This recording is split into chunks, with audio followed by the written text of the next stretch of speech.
مرحبا بكم البنات، مرحبا بكم غالياتي اللي دخلتوا لقناتي. نقول لكم مرحبا وسهلا ومرحبا بكم حبيباتي اللي نورتوني واللي دخلت لقناتي وهي جديدة. نقول لك ربي يفرحك ويهنيك ويسعدك يا حبيبة قلبي، ما تنسيليش اعجاب للفيديو واشتراك في القناة ونصلوا على النبي عليه أفضل الصلاة والسلام، ونبداو بسم الله على بركة الله.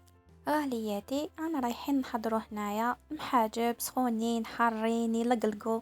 الله الله واش نقول لكم هايلين. شوفوا البنات، انا خديت هنايا دو بول تاع سميد رطب يعني ناعم، ما يعادل هنا كيلو سميد رطب ناعم هكذا البنات. وهنا رحت دفيت شويه مع دافي شويه برك يعني ماشي سخون، ورحت حطيت كيما راكم تشوفوا مع هادوك زوج كيلات تاع السميد، حطيت معاهم كيلة تاع الماء، يعني عايروا بالكيلة هنا يا البنات. هنا للمبتدئات حبيت ندير لكم هاد الطريقة هادية هكذا باش ما تتغلبوش في الوصفة ويجيكم من أروع ما يكون. تبعوا الفيديو للآخر وتبعوا خطوة بخطوة، وإن شاء الله رايحي يعني راكم رايحين تنجحوا فيها كما يلزم الحل. هذه المرة درتها بالبيض، مرة جاية ان شاء الله راني رايحة نديرها معاكم بواحد الوصفة تانيك سهلة جدا جدا. اللي ما عندهاش البيض سمحي لي حبيبتي، مرة جاية ولا غير حنديرها اكسبري على جالكم. هنا خليت يدور البيض غير شوية هكذا كما راكم تشوفوا، ومن بعدك شوفوا القوام اللي يكون البنات، خلوا البيض مع الاول يدور لكم بالناشف، ومن بعدك زدت هنايا نص تاع البول دوزيام، يعني السوائل ما يعادل كيلو ونص تاع الماء. شوفوا يعني القوام اللي راهو.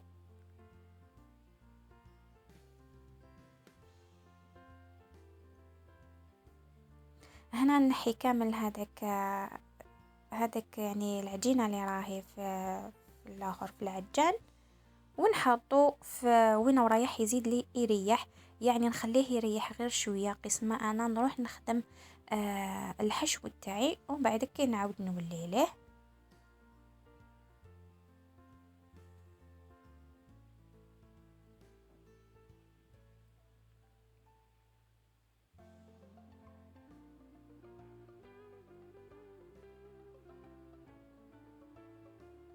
هنا غالياتي رانا رايحين نحضروا الحشو تاعنا اللي هي عباره على تشكوكه، وحتجيكم واحد الحلاوه، والسر تاعها هذيك تاع الحلاوه هذيك هي هذه حبه زروديه اللي ضفناها.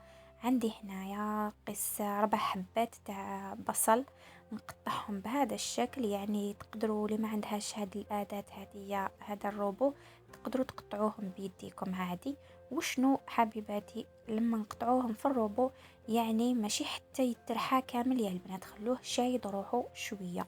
عندي 3 حبات تاع طماطم، وعندي سنينات تاع الثوم، وعندي حبه زروديه اللي هو السر تاع هاد لاصوص اللي تجيكم بنينه. والسر الدوزيام دوك تشوفوه معايا اللي هذه لاصوص راهي رايحه تمد لكم واحد البنه، يعني مغايره على لي صوص اللي مالفين نديروهم. شوفوا يعني القوام تاع هذاك البصل يعني ما يكون مرحي بزاف وما يكون خشين بزاف.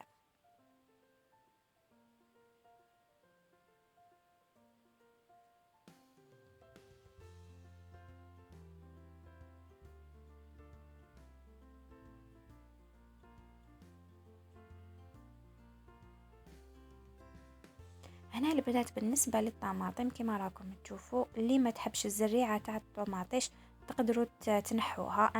انا يعني نحبها، يعني ما عندها حاجه، يعني ما حش تزيد لي ولا تنقص لي في الجو تاع هاد الحشو تاعي. وحاجه واحده اخرى تانيك، يعني مام طماطيش لما تكون هكا طيبه مليح تحبوا تنحوا لها الزريع، تحبوا تنحوا لها لابوت تاعها ولا لا. انا هنايا خليتها بلابوت تاعها. وشنو الطماطم تاعي طيبه مليح، يعني كاين لي هكا لابوت تاعها القشره تاعها تتنحى وحدها. ولي ما تحبش القشره تاع الطماطيش يعني تقدري تستغناي عليها حبيبتي، تقدري تنحيها عادي. حبيت نعطيكم استوس للطوماطيش لما تحبوا تنحوا لها لابو تاعها القشره تاعها باش ما تاكلولهاش بزاف من اللحمه. ديروا الماء سخون شويه وحبه طوماطيش تاعكم شغل شلحوها هكا على 4 ولا وحطوها في الماء سخون. قلت لكم من بعد هكا كي تحطوها في الماء سخون راهي رايحه تطاير وحدها. هذا ما كان، هذه العستوس اللي حبيت نعطيها لكم. بالنسبه اللي ما تحبش تخلي القشره في الطوماطيش اون بعيتيك نسكرفجوا هذيك الحبه تاع الزرود ديالها، رايحه تمد لكم اضافه وحلاوه ما شاء الله. نحطوا التوابل عباره على فلفل اسود وملح، هذا ما كان، وكميه من الزيت. والسر تاع هذه يعني تكتوكه هديه اللي جاتني من اروع ما يكون.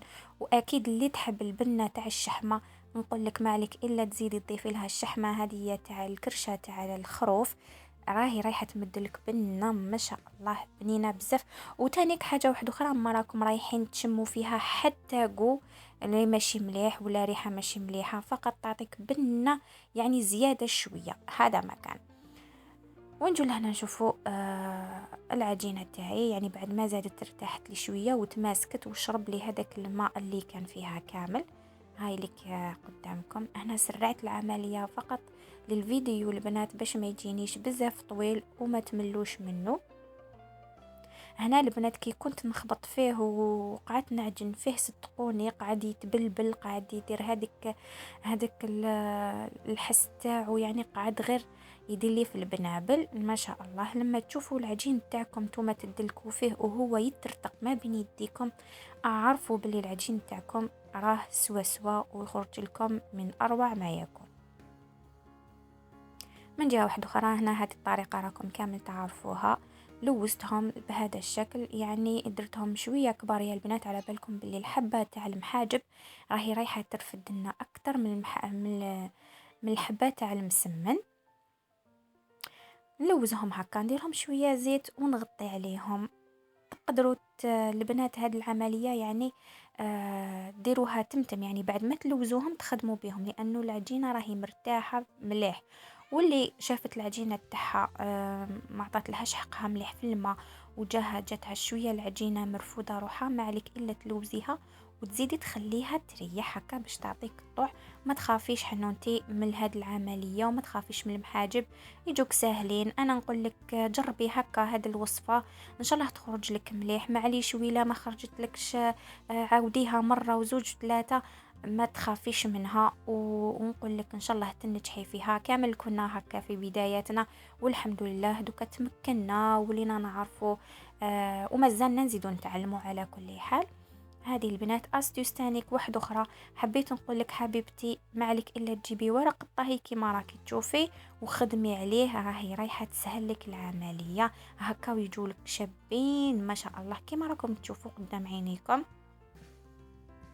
اكيد الطاجين تاعنا يكون ساخن من قبل، ومن بعد عاودوا نقصوا عليه تحت المتوسط هكا باش تجيكم الحبه شابه وما يجوكمش محروقين.